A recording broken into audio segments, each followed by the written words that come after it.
abana bajjanga buli omu abamanyi osegedde kati nze zebula yanzigalanga ebwayise buli omu akimanyi nga yavuga emmotoka zange genda obuuze buli mwana alina oba katero oba guza shabbuno Kayanja wuyo agambye kyenkakasa oli ku Dominion Church ate ng'otulaze ennyumba totulaze church Kayanja olimba owayiriza kayava tulaga nnyumba ne musajja wa kati omanyi kakati bajjo kati Kayanja ayogera byatamanyi mbuzani kati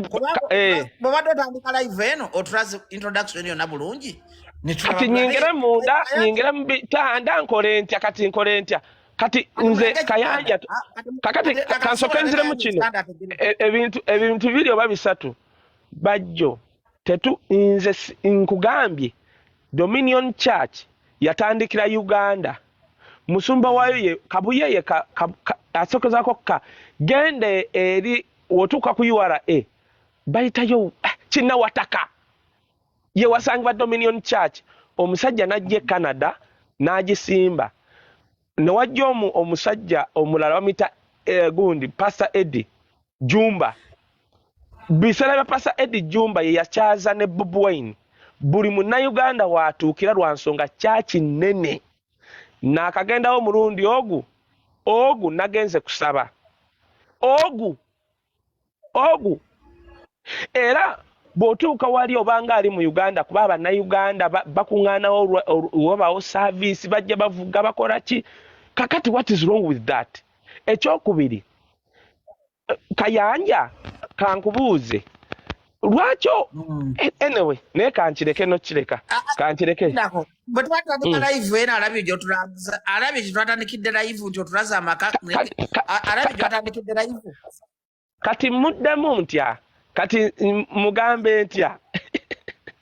Kayz Kawalya Kayz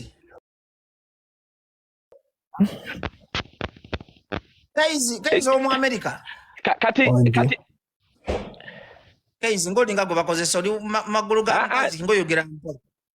itegeza kayi mu bantu abagende bweru kayi ayina liberty yayogera fuire ate go anze Kayz ayina liberty okimanyi Kayz ayina liberty ne baserere ku munsi ayo bantu bebula ya ghosting liberty Kayz nedda muganda wange ojebale nawe jebale ebivumo bibakuvuma nga oli mu America nga binyuma bannanga omuntu okuvuma nga oli mu America ng'owulira oba owulira bulungi ng'akuvumya ali eri mu third world country ale mulina abajereka azataira passport mbwamwe kati gwe ebivumo ng'omuntu akuvuma ali Kampala owulira essanyu kati bulira Kayz amanyi Kaluvini Kayanja amanyi kye bayita okuyimirira ku kadirisa ka America okusaba visa right now wetwogerera woba oyagala eziruwa naawe ziri si visa biba bipapula osobola nokyesanguza emmanju ebipapula byafuna nagenda Dubai olunaku olunenvaayo biba bipapula era wookyesanguza oba wookipamako kiba visa eba egenze ono Kayz wetwogerera kati n'owoba oyagala genda mu America nga tolina visa 2024 wajjudde olina kubookinga mu 2025 wetwogerera kati oyo omusiru amanyi ne kye bayita okubeera mu America amanyi kye bayita okubeera mu America gwe nkugambye okubeera mu America kati kankidde namu bw'olemwa zino ensi tebakulimba you never make it anywhere kati where mu Kuwait njawulo kyensozi zino okusinga kubanga nze seegomba kujja mu nsi kati nkunyo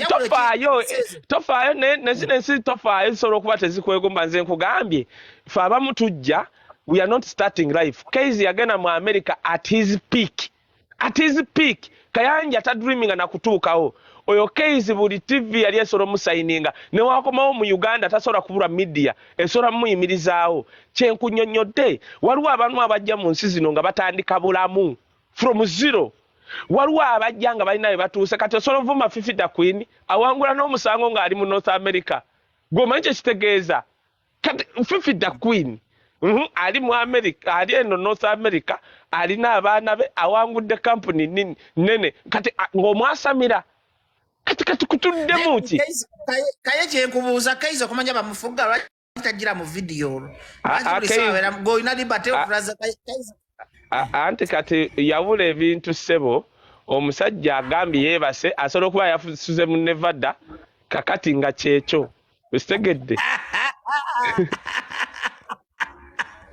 ngasuze mu Nevada kati bajjo kansa kunnyonnyola ebitubonyaabonya ennyo ebitubonyaabonya bibiri ndinako kansoke anti kansoke nkubuulira ennaku yino gye tuyitamu ennaku yino one tosala envidiyo ina bookinga kati dulinsha ochamaawo otsala buli bajjo mpaayo omukozi ali ku TV yenna nga amazeeko 10 nga ansinga future leero akiggadde Kayz akiggadde akati Kayz future yetu okusinga abakozi bawaleke mumpe Kayz linda future yetu okusinga abantu bawaleke Uganda future size ssente future si kintu kyonna okulengerera ewala mumpeyo presenter yenna bonna bali wanabakaabo buli omu bajjolwa kwanga ffe tulina eddiini singa omanya abantu abali mu inbox abasindika kaye wakakuba otya akajjikaye kati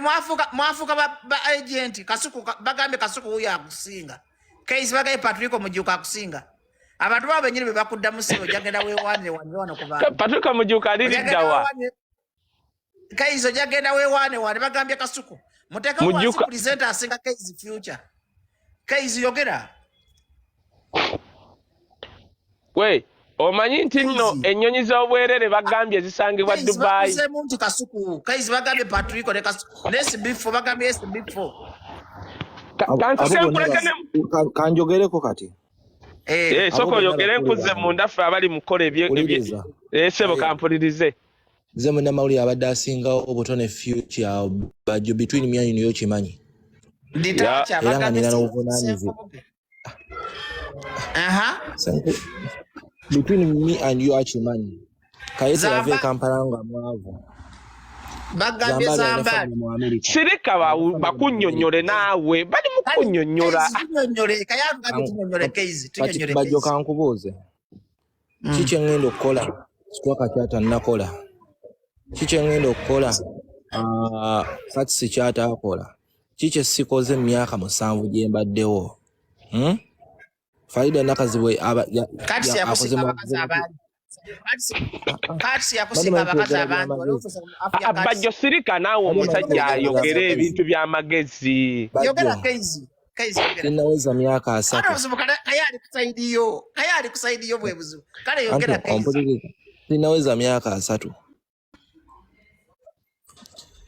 okiwulira oyina emyaka emeka Kayz sirika oyina emyaka emeka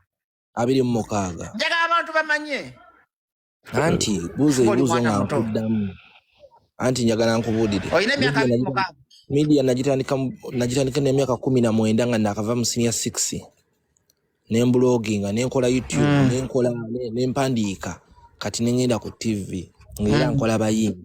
kiki kyesikoze mu bulamu bwa Uganda's media kasitokola Moses Matovu nokola Chameleon ne Juliana Bobby Wine Bebe Kulu buli omu oba omukoze tewaliwo room for growth